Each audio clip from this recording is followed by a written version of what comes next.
کریم نے کہا محبوب مجھے بتائیے آپ کو کس نام سے پکاروں؟ محبوب بتاؤ نا کس لقب سے ملقب کروں، آج آپ میرے سامنے بیٹھے کس لقب سے یاد کروں؟ تو یہ شان دیکھو میرے کریم محبوب کی، کہا اے اللہ میرا دل کرتا ہے تو مجھے اپنا بندہ کہہ کے پکارے۔ متائے بے بہا ہے درد و سوز آرزو مندی، مقام بندگی دے کر نہ لو شان خدا بندی۔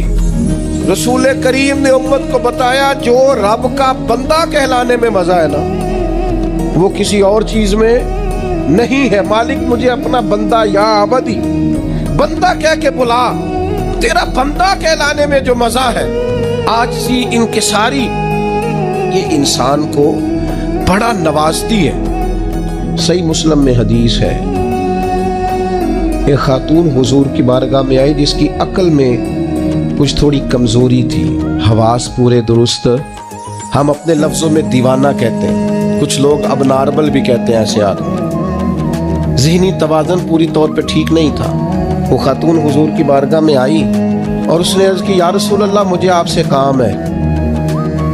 تو نبی پاک علیہ السلام نے فرمایا تو مدینے کی جس گلی میں کہے گی میں کھڑے ہو کے تیری بات سننے کو تیار ہوں۔ وہ حضور کو لے گئی ایک کونے میں، لے جا کے اس نے اپنی ساری بات سنائی اور مدینے والے محبوب نے ساری بات سنی۔ ایک طرف شان یہ ہے کہ محبوب معراج کی بلندیوں پر اللہ کے قرب خاص میں بیٹھے ہیں، اور دوسری طرف حال یہ ہے، آج یہ ہے کہ ایک وہ امت کی خاتون جس کا ذہنی توازن ٹھیک نہیں ہے، مدینے کی گلی میں کھڑے ہو کے کریم اس کی باتیں بھی سن رہے ہیں۔ جب اللہ تعالیٰ شانیں عطا کرے، بلندیاں عطا کرے تو پھر انسان کو تھوڑا سا سمجھنا چاہیے۔ اچھا ایک وقت ایسا آتا ہے جب کچھ لوگ بندے کو تکلیف دیتے ہیں، پھر ایک ٹائم ایسا آتا ہے وہ تکلیف دینے والے اس کے سامنے آ کے بیٹھ جاتے ہیں، عاجزی کرتے ہیں۔ مکے والوں نے بڑی تکلیف دی، پھر بدر والے دن وہ قابو آ گئے، گرفتار ہو گئے۔ اب آپ کو پتہ ہے بندے کے جب وہ بندہ قابو آ جائے نا جس نے تکلیف دی ہو تو لوگ دانت پیستے ہیں،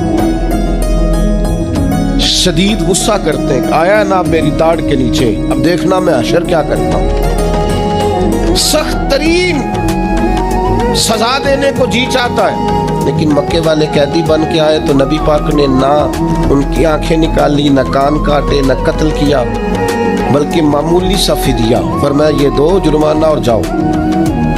اور صحابہ سے کہا ان قیدیوں کو اپنے اپنے گھروں میں لے جاؤ اور ان کی خدمت کرنا۔